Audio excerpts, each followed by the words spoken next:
Hi folks, this is Mr. MegaManFan. Like, share, comment, subscribe, you know all the things to do. We are starting out this video with a few pickups that I got from Five Below. Battlefield 1, because why not? I've got a bunch of the Battlefield games anyway. And these adorable Pac-Man lights. I got both the Turn to Blue Ghost light, even though I recently learned from a YouTuber that they were never called ghosts. That's an American invention. We gave them that name. They are more properly monsters. I won't go into the whole history. You can look that up for yourself. And of course, Pac-Man. I may go back and get Blinky. It's the only one of this series that I didn't get, and there are only 3 in the series. So I've got Pac-Man and the Blue Monster.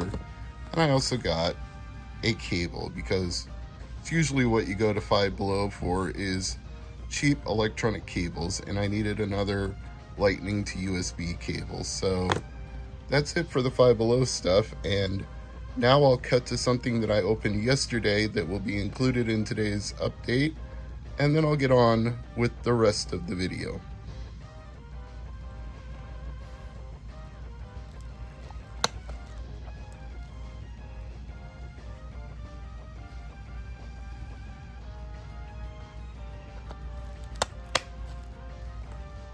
My apologies if you hear the AC going off while I'm filming, but it's July and it's stupid hot, and we all just kind of have to live with it in the Midwestern United States this time of year.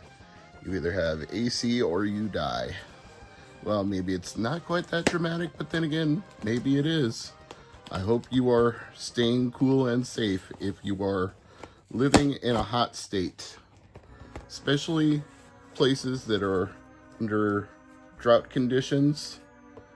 And speaking of YouTube videos I watched recently, there was one that I watched that said we should stop calling it a drought in the western states and start calling it aridification, because drought implies a short-term event, and they've had a water shortage for decades now.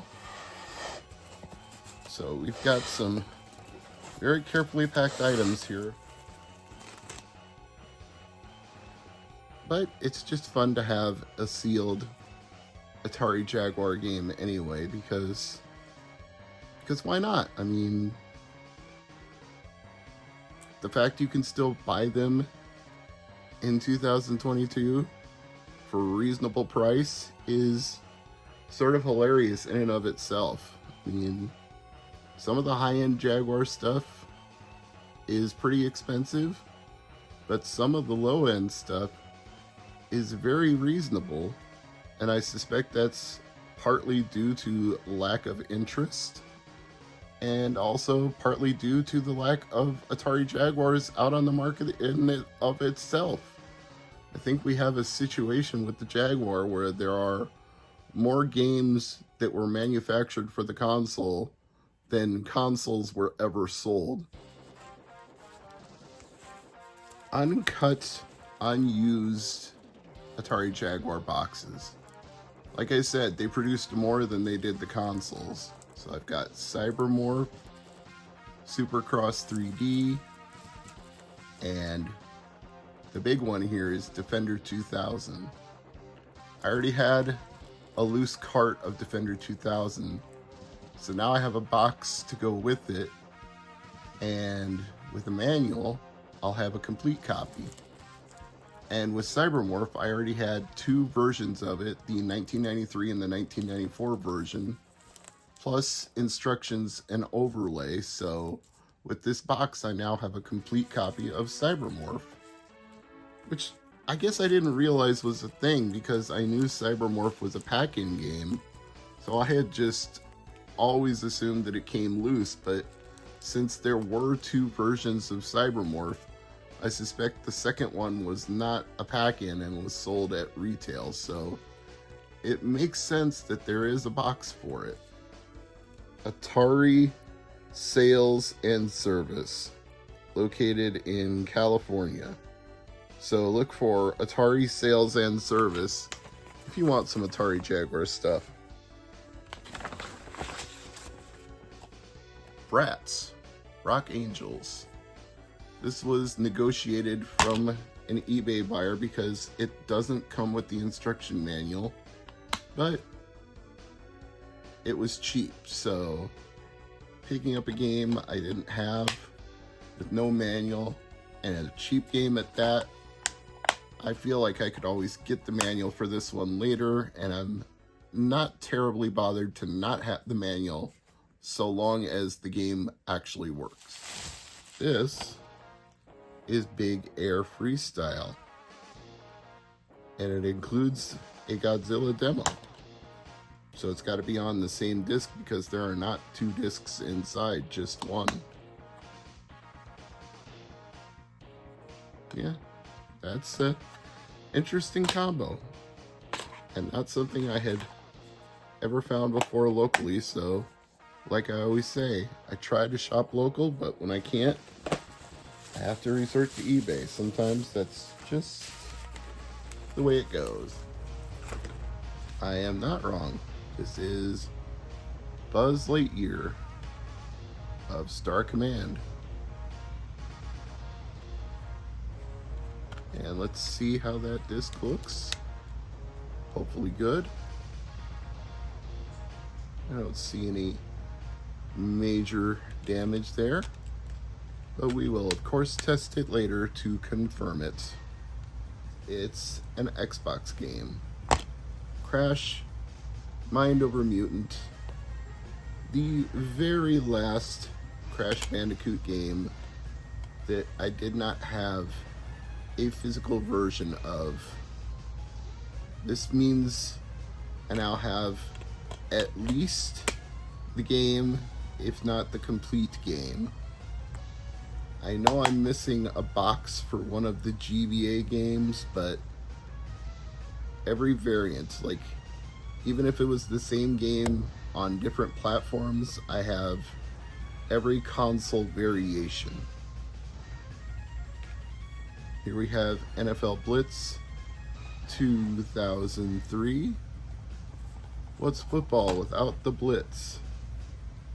I don't know. I don't care to know. Well, that disc looks a little bit rough, but hopefully it works.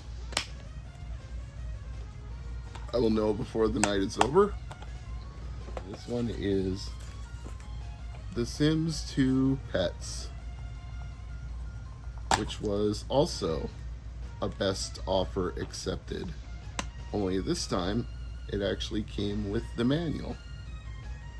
So, I am happy to get another GameCube game that I need off my list.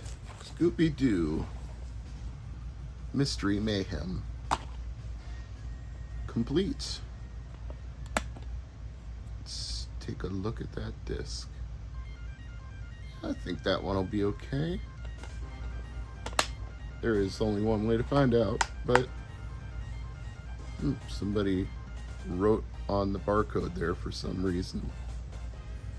Maybe it was a return, who knows? I am right. It's WTA Tour Tennis. That manual has seen better days. Let's see how the disc looks though. If it'll come off. There we go. Seems all right. See if I can fix that corner of the manual. Maybe I can just bend it back ever so slightly. It's not perfect, but looks a little better now. Maybe if I stick the precautions booklet in front of it, it'll flatten it down a little bit.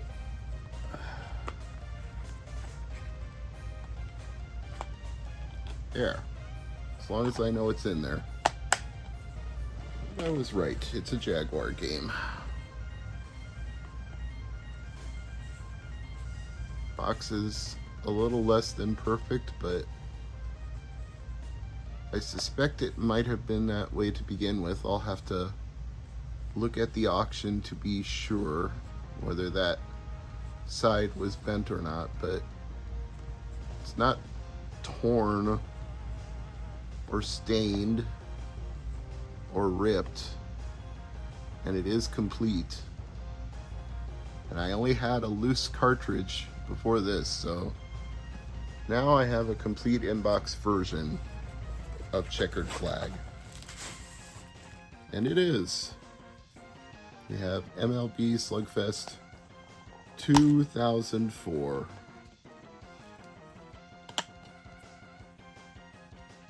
Probably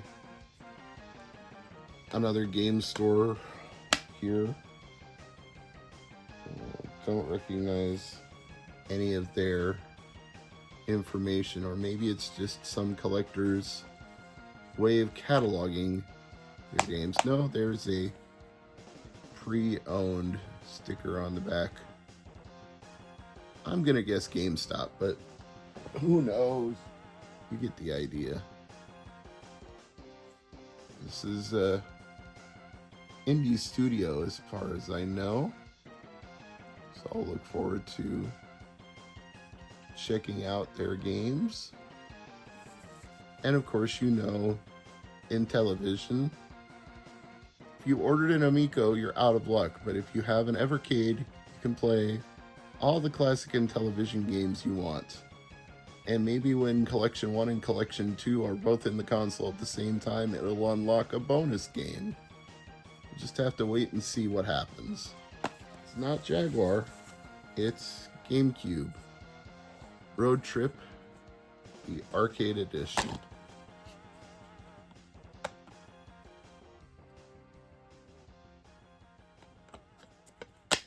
That is some unusual packing material. Never felt anything quite like that. It's like bubble wrap, but it's some kind of